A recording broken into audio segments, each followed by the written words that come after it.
Bet on Bears fans, another edition of the Chicago Bears podcast coming your way. Pat the Designer, Jason McKie here, bringing Friday to a head as J Mack. We got an interesting weekend of weather ahead of us for some Chicago Bears football this week. It seems like there may be some snow coming our way, and you'll get to be outside in just about all of it. How you doing, J Mack? Good. I'll be in it tomorrow night for our playoff game. So I'll be rain and mix of snow. It's kind of like Garrett's popcorn, a little caramel and cheese mix. You get a little rain and snow mix on Saturday night. And then to top it off, I'm going to be there on Sunday. It's supposed to be, I think it said 37 degrees with snow. So I'll be involved in all of that, holiday weather, playoff weather, bear weather. Let's get it.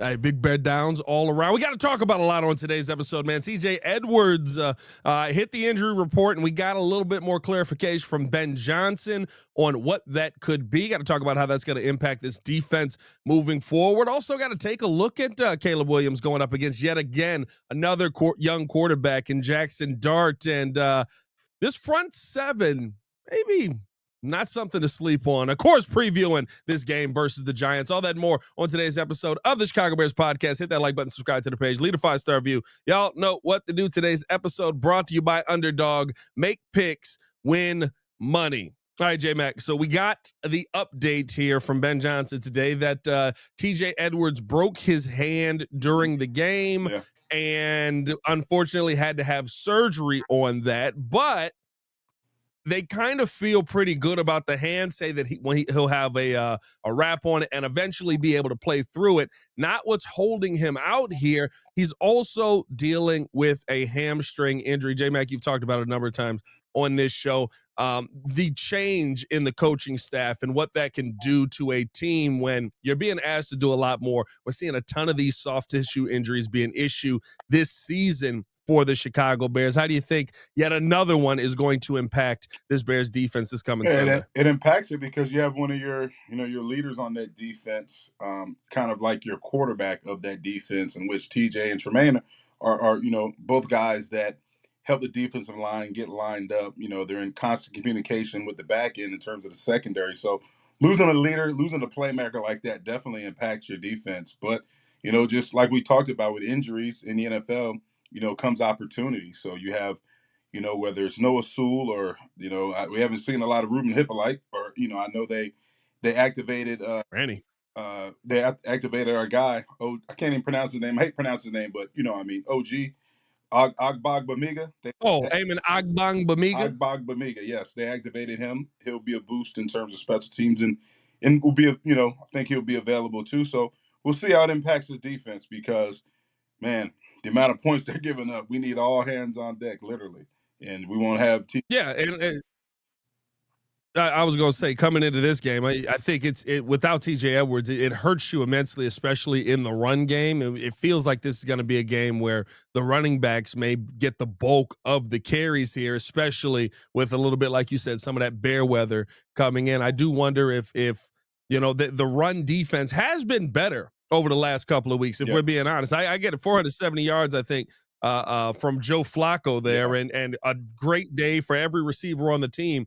But truly, the run game never got going in that Bengals game, and the Bears have been done pretty good at containing the run over the last couple of weeks. I feel like that's probably where losing TJ Edwards, he's a sure tackler. He knows where he's going. He gets in the backfield really quick. That's probably where we end up getting hurt the most. Yeah, I agree. And I think when you look at the game last week and, look at what Joe Flacco did, the run game was something that we talked about was a key, was one of the keys to the game in terms of them being able to stop Chase Brown and Samaje Perine. And they did, because those two guys, the week before, they got off. I mean, they both ran the ball effectively, and, they were able to stop that. And hopefully they can do the same thing, use that to build upon. They're going to face Tyrone Tracy and Devin Singletary this week.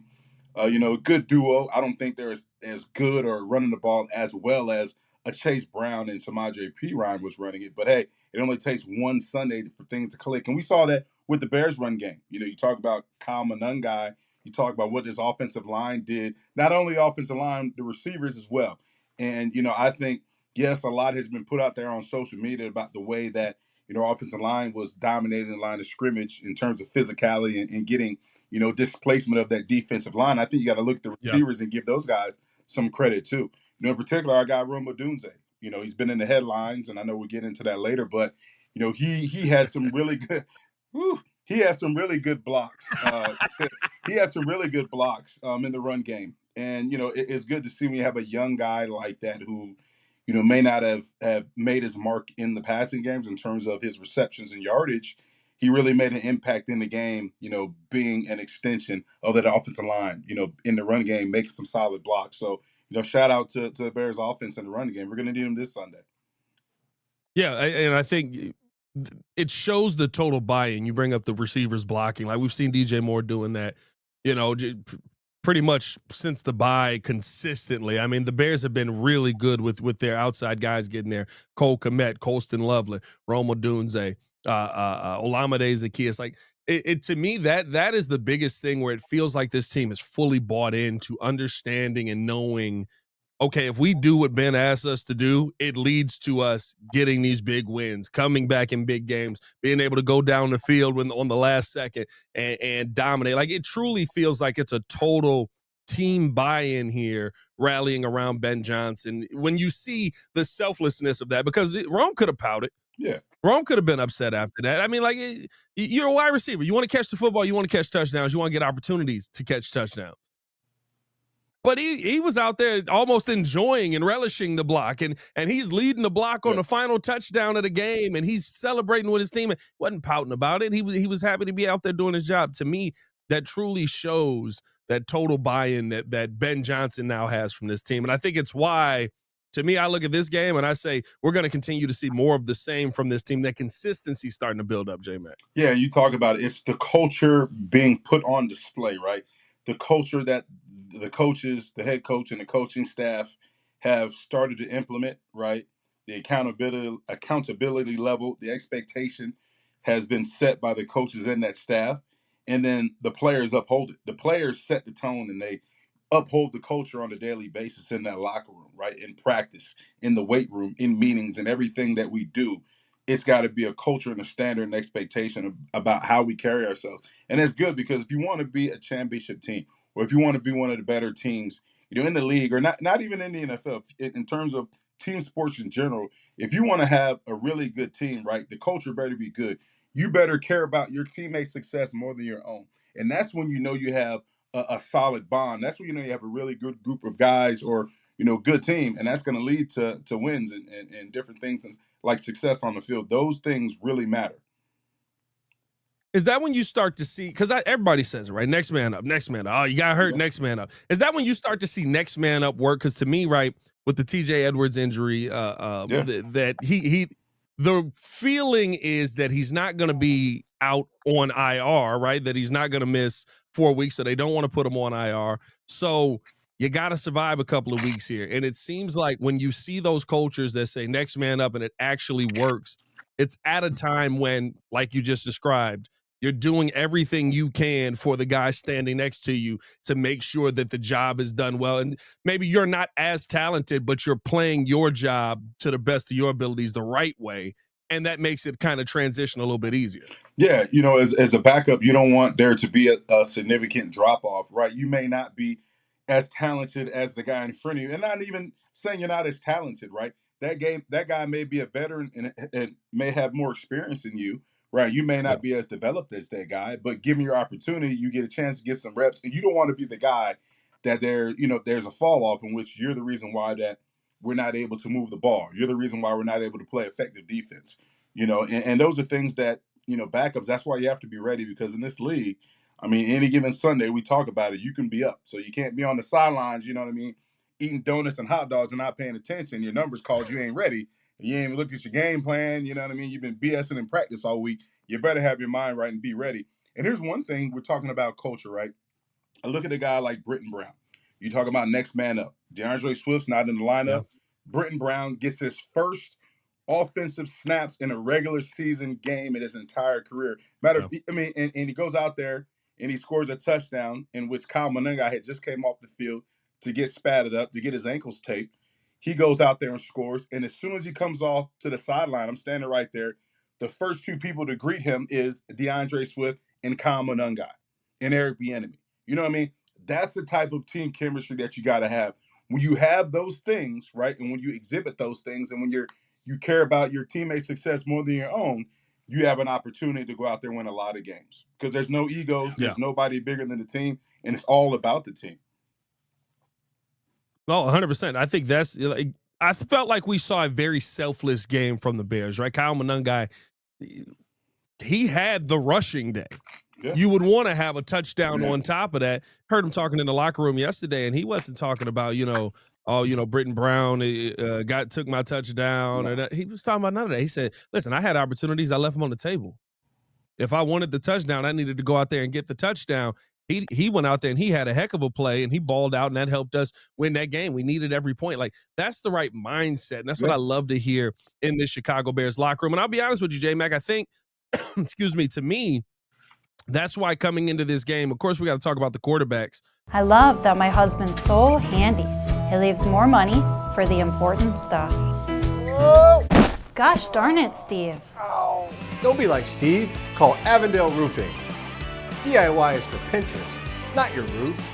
But with the running back situation now, right, Kyle Monungai has the big game, and everybody goes, oh, well, now you can move on from Swift, or you don't have to start Swift, or that's your running back of the future. And to me, the conversation instantly should have become, wow, we can actually do what they did in Detroit with David Montgomery and Jahmyr Gibbs. Now, are these two as talented as those two? I wouldn't say that, but it is very difficult when you have two running backs that can get after you, one who can be the hammer and one that can run like lightning. And to me, like, that was what made that offense in Detroit so dangerous. David Montgomery would have whole drives where it was like, the goal of this drive is to beat the crap out of the other team, and we need you to go out there and tire this defense out. And then you would see Jahmyr Gibbs the next drive be able to dominate because of it. Like, to me, that's the mindset that I love. And so I think when we get DeAndre Swift back, hopefully that is this week, we'll see. He was what was Swifty? Swifty was limited in practice yesterday. No, he's a full go in practice yesterday, limited day before. So should be ready to go back out there. I think when you look at these running back splits, we may see something very similar to what we saw last season in Detroit, where it would be, 14 carries for Jahmyr Gibbs, 14 carries for David Montgomery. Yeah, and the days of the lead back is over. It's there's not going to be just one back necessarily getting 20 plus carries. Yeah, I mean, there's still glimpses of it. You see Derrick Henry in Baltimore get a lot of the bulk of the carries, but I just think having two backs, and regardless of their running style, it just keeps when you have a run game that's moving and grooving, right? That's hitting on all cylinders, right? There's not necessarily a drop off, so you can put the next guy in, and he's still fresh. You know what I mean? Just like rotating a defensive line. Yes. If I'm rotating backs, now it's fresh. So now I know I'm going to get a back that's 100%. So if I need him to use his speed to hit the edge, he's not gassed because he just had like 5 carries. I can put the next guy in and still have an effective run. So with both of these guys, it's good to see you have a young guy, Kyle Monungai, have the day that he had, especially when the Bears needed him to, with Swift not in, and then you bring up Britton Brown, who hadn't had no offensive carries in his career, and he has a career day. And that's a testament, Kyle. I interviewed Kyle after the game. He knows that's not just him. That's what we started this pod with. The offensive line, the receivers, the tight ends, blocking, you know what I mean? Really setting a physical presence in Cincinnati. Basically just, flat out whooping their ass. That's what happened. You know what I mean? And that's what happened. Yeah. Football, that's what they did.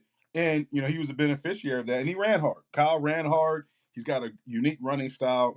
Not a unique running style, but I love his running style. It's violent.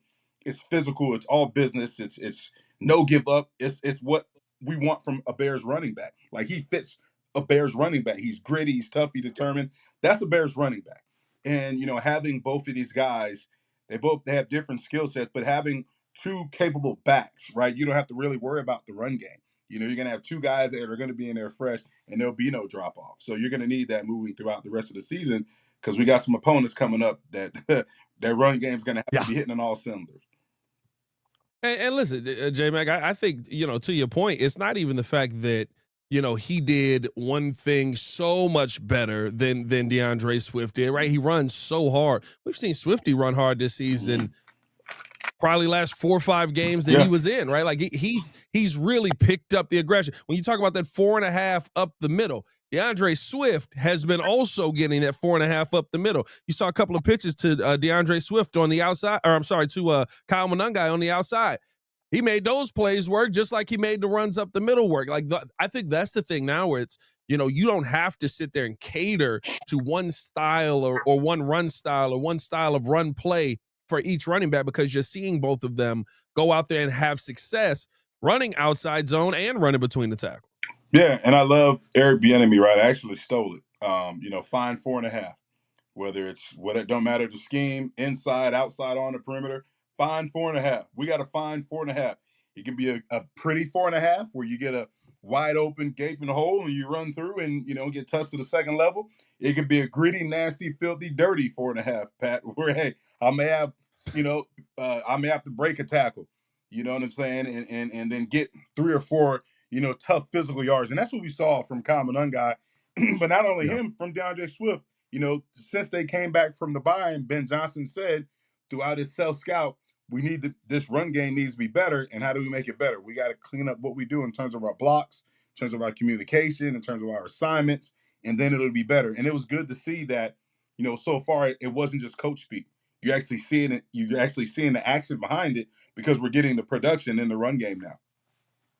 No, 100%. Love seeing them get that 4.5 any way that you can get it. And I feel like this run game, I mean, right now in football, this is the 3rd best run game in the NFL of 1,155 rushing yards. I think in week 3, we wouldn't have said that. We'd have been like, we can't figure out how to establish we're a run game. about and finding a running back. Remember at the beginning of the year, we need a running back. We need a running back. Hey. We need a running back, folks. Hey. Where all those, Hey, where I was all those concerned. guys at? Where are they at? Hey, what I'm right here. No, what I will say. I wouldn't call it. Yeah, I was just saying. I wouldn't call it. I'm just saying in general. Like, where is, you know? What I will say is, and I think this is hilarious. I don't know if you've seen this going around the internet, J Mack, but they've got Kyle Monangai's stats up there with Ashton Genty's stats now, and what a miss that looks like for the Vegas Raiders. I mean, I think he has. In twice the carries, I believe he has 100 more yards than Kyle Monangai. That's crazy. It is insane, bro. But I think it's also, like you said, you got to give credit to those big boys up front. And what they're going to have to face this coming week may be one of the toughest tests, ironically, since that Vegas Raiders matchup. Yeah, what did he have last night? 19 attempts for 60 yards and a tutty. Okay. I mean, okay. 143 attempts, 547 yards. That's not gonna get it done in your for your number 7 overall pick. That's what I'm saying. You're the number 7 overall pick. And it's tough, you know what I mean? Here's the thing, right? I'm not gonna first year is tough, man. There's a lot of running backs that have not had a great first year. You know, haven't really dove into what he has up front. So yeah, it's not good. He's very talented. I don't want to get into the Ashton Genty podcast, but very talented guy. No. So I think, you know, jury's still out. But I'm glad that, hey, our guy, 7th round. Kyle Monangai. 7th round. 68 carries this season, 362 yards, 5.3 yards per carry, and a tutty. Yeah, and I said this on whose show was I? I think I was on Carmen Yurko. Not Genty. Monangai reminds me. Don't you do it? I know, right? You got me on talking about Ashton Genty, but Kyle, he reminds me of a teammate that I had, Adrian Peterson, right? Running style, the way they run, similar build as well. Like, you know, AP was not the tallest guy, not the biggest guy, wasn't the fastest guy, and that's why AP was drafted in the 6th round. And mind you, AP was Walter Payton Award winner at Georgia Southern. I think at that time, he had the most yards, you know, career yardage rushing in college football history. And I think he's either 1 or 2. He's probably still number 1. It was ridiculous, right? Overlooked, but he can play ball. He was determined. He was gritty. And, you know, a lot of things that I see in Kyle Monangai, one cut downhill and, you know. He has 7,590 rushing yards in 4 years of college. Talking about AP?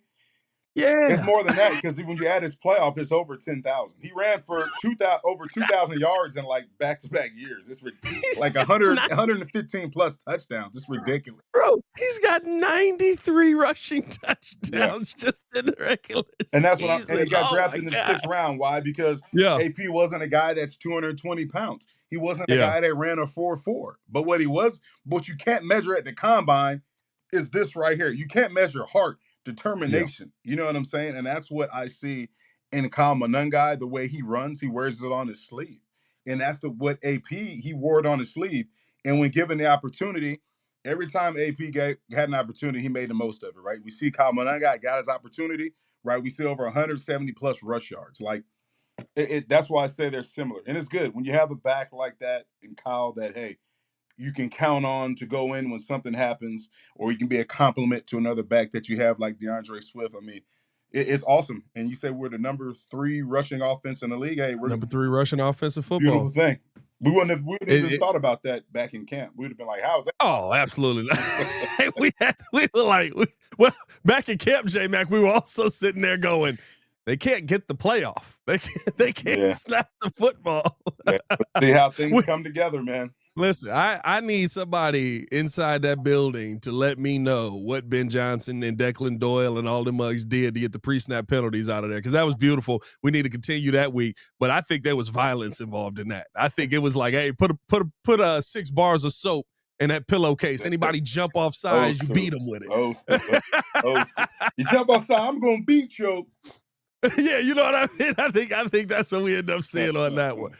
As we keep this thing moving along here, appreciate y'all for tuning in and showing love. Hit that like button, subscribe to the page, leave a 5-star review. Y'all know what to do. I do want to get into this offensive line conversation here because I think that this is a tough matchup for the O-line as a whole. But first, we do got to talk about Underdog here a little bit, J Mack. We got a nice little pick 'em put together here. Yes, we right now have Caleb Williams higher than 223.5 yards. Rome Odunze higher than 4.5 receptions. I think, James Odunze got in somebody's ear and was like, yo, we gotta get this young man the ball. Man, I think Caleb gonna be like, let me get him the ball. Leave Rome alone, man. Leave Rome alone. Hey, I love it. You know what's hilarious to me as much are always like, I can't believe that he would speak on his son's career. And it's like, yes, his son. Like what? Rome, hey, Ben, Pops wanted to ask me for some more targets. The football's like both ours. I wouldn't even trip. Pops want me to ask for some more targets.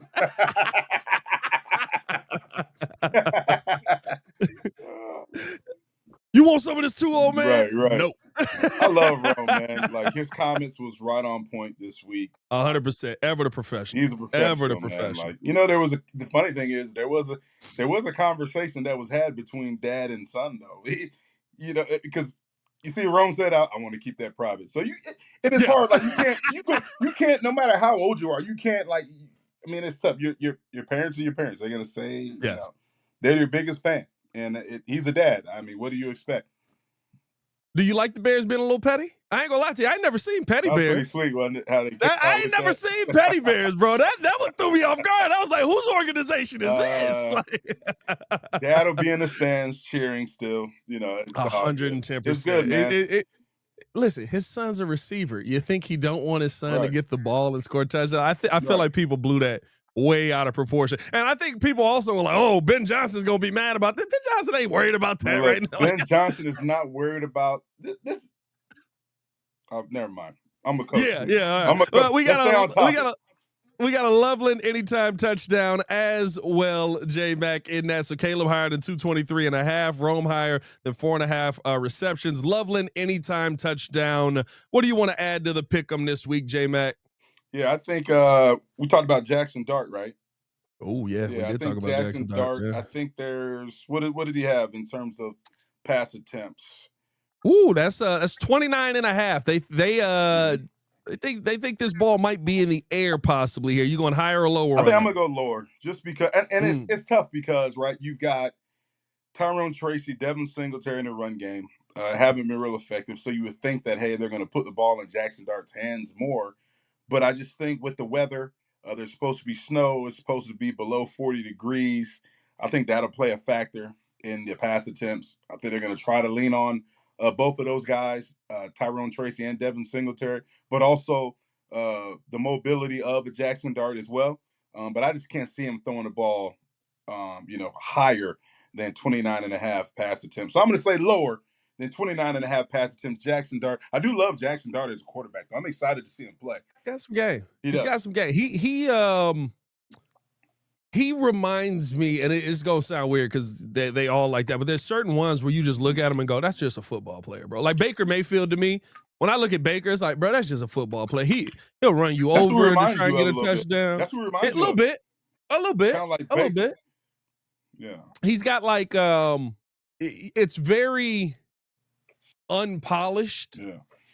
And I think that's kind of caught some people off guard because he can be like, hey, I'm going to just take this thing off and go. And I also think people don't expect him to be as fast as he is. But like the one thing I give Jackson Dart credit on is he tries to do anything he can to put his team in the end zone. He's a competitor. He's a true competitor. So I love watching the kid ball, and hopefully, the Bears defense is all over him and make him have a terrible day and make everything I said sound like a little crap right there.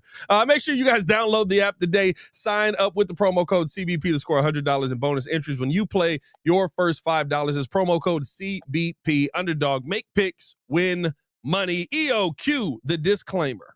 Must be 18 years or older, 19 or older in Alabama and Nebraska, 19 or older in Colorado for some games, 21 or over in Arizona, Massachusetts, and Virginia, and present in a state where Underdog Fantasy operates. Terms apply. See assets.underdogfantasy.com/web/play and get terms _DFS_.html for details. Offer not valid in Maryland, Michigan, New Jersey, New York, Ohio, and Pennsylvania. Concerned with your play? Call 1-800-GAMBLER or visit www.ncpgambling.org. In New York, call the 24/7 Hope line at 1-877-8-HOPE-NY or text HOPE-NY 467-369. All right, welcome back into the Chicago Bears podcast. Appreciate y'all for tuning in and showing love. As always, Jason McKie, Pat the designer, back at it again. All right, J Mack, this is it's something that we haven't talked about a ton with this team because honestly, they've gotten beat in some pretty incredible fashions, and maybe that's more towards coaching than the skill of the player. But the Bears probably have one of their, I would say probably their toughest defensive matchup here since you went up against Max Crosby and Brian Burns standing on the other side, currently leading the NFL in sacks with 11 on the season.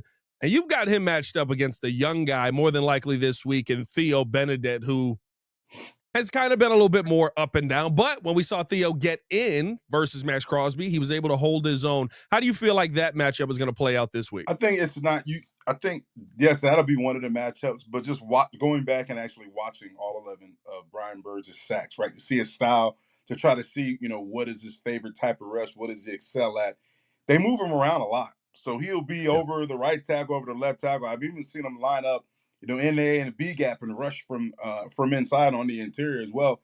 And with Burns, he does it in a variety of ways. Like his get off, his first step is ridiculous, right? So I've seen him, beat people with speed just based upon his get off. He's got good bendability. He's got a good two gap.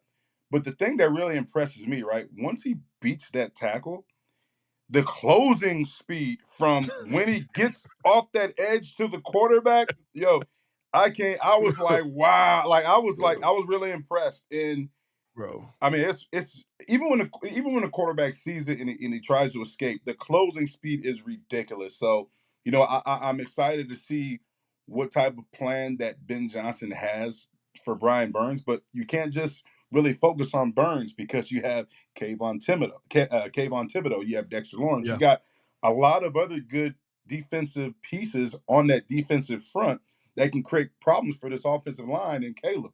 So it's going to be interesting to see, protection-wise, what the Bears do, because we know the Giants are going to do their best to try to create one-on-ones for Burns. There's going to be some one-on-one opportunities for Kayvon Thibodeau as well. So we'll see. It's going to be a good matchup, a good test for this Bears offensive line, especially, coming off a game in which they, you didn't have that type of D-line with Cincinnati. So let's see how they, if they continue to if they continue to elevate their game against a better front. No, that is a game you would have thought, right? If you got Trey Hendrickson healthy, you probably would have seen that level of play. With no Trey Hendrickson, right? Very different defensive line. And you bring up the closing speed. I'm not gonna lie to you. Like the uh, Wow. I guess pause, but Caleb's backside is very unprotected this week. Pause, And to please be honest pause. with you, it doesn't matter who is over there. Like Yeah.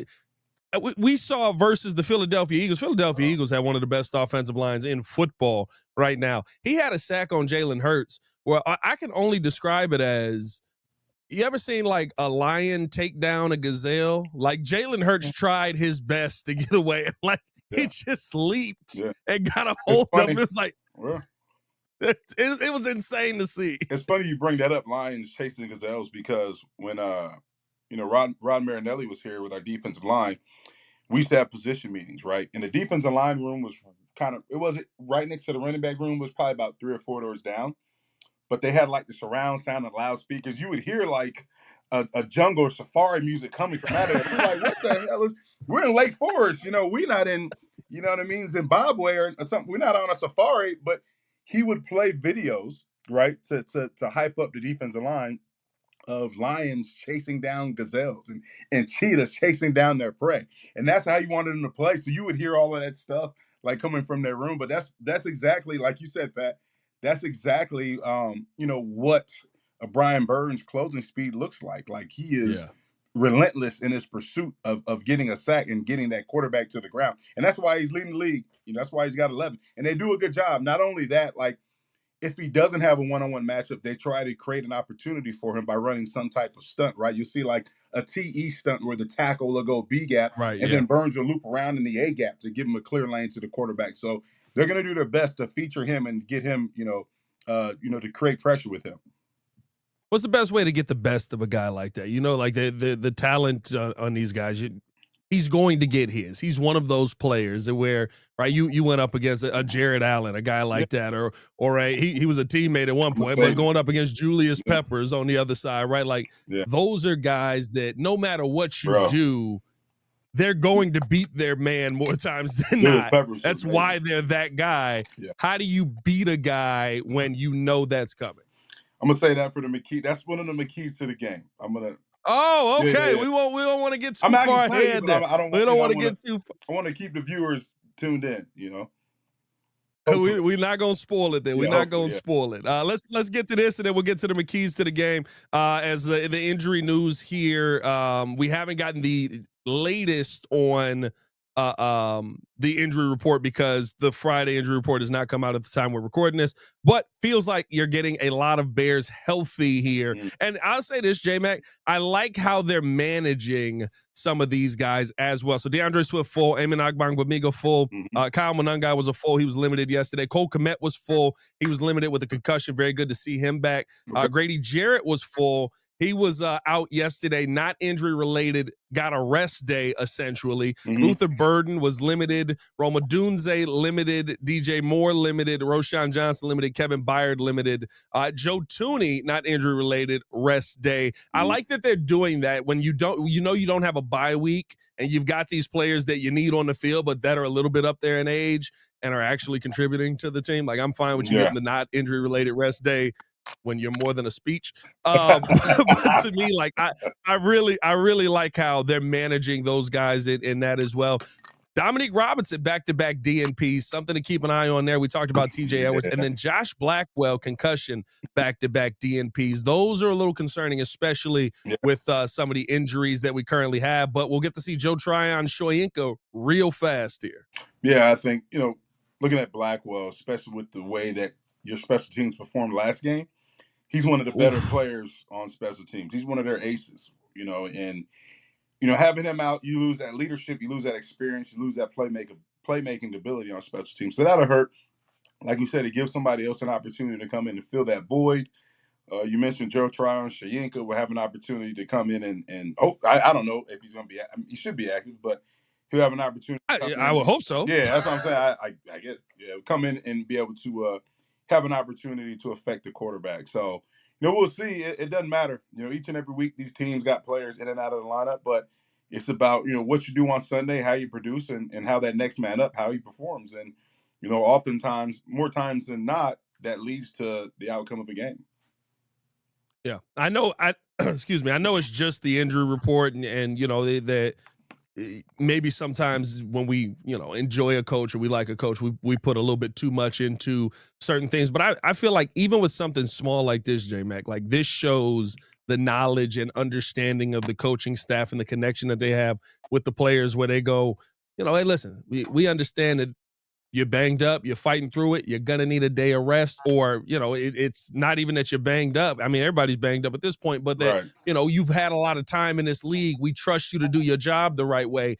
We're gonna give you a day of rest here. Like, I think managing it like that just shows yet again another major difference to me, night and day, in this coaching staff of understanding how football works. It feels like to me, like you can't just run Joe Tooney into the ground. He's very important to this team. Yeah, managing your reps, managing your snaps, managing your body, the overall health of your team is very important, especially if you want these guys available and you're counting on them to have peak performance on Sunday. So, yeah, I mean, all that comes into play, and that goes back to what we've been talking about since Ben Johnson took over, is running your whole organization at an elite level, right? And not just the practice and just what you do in meetings and on the practice field. It's how you take care of your body. That's probably the most important thing in the NFL is players being able to take care of their body, but having a coaching staff, right, that understands the importance of that, and then having a proper, athletic training staff and all of that stuff, proper nutrition, make sure that these guys are ready and available. Because the best ability is availability. If you don't have your key guys out there, well, that game plan it alters completely. And it's good to see that they're managing these guys. So while we were recording this, actually, it just dropped the Friday injury report, so we can get an update here. All right, Tooney full, Agbongbemiga full, Yeah. Roma Dunze full, Yeah. DJ Moore full, Kyle Monungai full, Cole Kmet full, Roshan Johnson full, Grady Jarrett full, Kevin Byard full, Luther Burden full, and all of those guys are expected to play in the game. Durham Smythe questionable. DeAndre Swift DNP today, questionable. Today, DeAndre but he was Swift, limited yesterday. DNP. Now it does. Hold on, it says questionable. He was full yesterday. They did update this though, still dealing with the groin, but then it's got the / not injury related, personal. Okay. So I think so. A personal day on a Friday. I don't know what that means or what that is, but with him, with the designation being questionable, hopefully everything is good and he is able to go with that. Dominique Robinson will be out. TJ Edwards will be out, and Josh Blackwell will be out. Yeah, it's good to get Cole back. Roshan's help you with special teams. Agbongbemiga's in, like Byers. I mean, there's a bunch of guys that were full. So when you have more guys that are full than not on the injury report, it sounds like a recipe for BTA. You know what BTA is, Pat? Hey, go ahead, tell us what BTA is. BTA is belt to ass. So that's what I hoping to see Sunday. Bears belt to ass. I gotta find that picture that somebody had tweeted out. It was Ben Johnson throwing the pitch at the Cubs game, and they changed the ball to a belt, so it just looked like he's whipping somebody. I saw that. We gotta get that on the show. Let's finish it out with this, J Mac. Hopefully, everything good with DeAndre Swift here, but we got to get to our McKeys to the game. Yeah, J Mac, what are the McKeys to a Chicago Bears victory this week? So I'll start on offense, and we've been referencing this throughout the entire pod. It's finding, our guy Brian Burns, Agent Zero, right? Where is he? Where is he at on the front? Is he inside? Is he outside? And what are ways to slow down the elite pass rush? Well, you run right at him. It's going to be a terrible day. There's going to be snow. Weather's going to be bad. Run at him. Get as many hats on him as you can, right? Punish him. And in the passing game, we know we got to find him. We got to communicate. It's going to be interesting to see what Ben Johnson does in terms of pass protection. Him and Dan Rouchard, are we going to slide to, Brian Burns? They're going to have a back chipping. They're going to have a tight end chipping, which we call it nudging, where the tight end will actually chip him and then release to a route. Or you can just go, all out, just full 7-man protection and make sure that you have a tight end and back end. It limits the amount of receivers you get out of routes, but it enables Caleb to set his feet and have time to diagnose the defense. So we'll see how that plan plays out. This front is more than just Brian Burns, though. So it's going to be key for this offensive line and Caleb to make sure that they're communicating properly to make sure that everything's shored up in protection, right? Second thing, we talk about it every week, Pat, and ain't going to stop this week. Run the damn football. We talk about BTA. We saw BTA last week. You beat the stripes off the Bengals last week, Pat. Like, the stripes was off that Bengal. That Bengal was running around. It didn't even look like a Bengal. Just a raggedy old cat running around Cincinnati after the game. But you got the Giants coming in, right? And we don't need them to be Giants leave. We need to be little men, right? Little soldiers, little men when they leave, right? How you do that? Run the football, right? This is a defense that's given up 43 runs of 10-plus yards. They've given up 150 rush yards per game.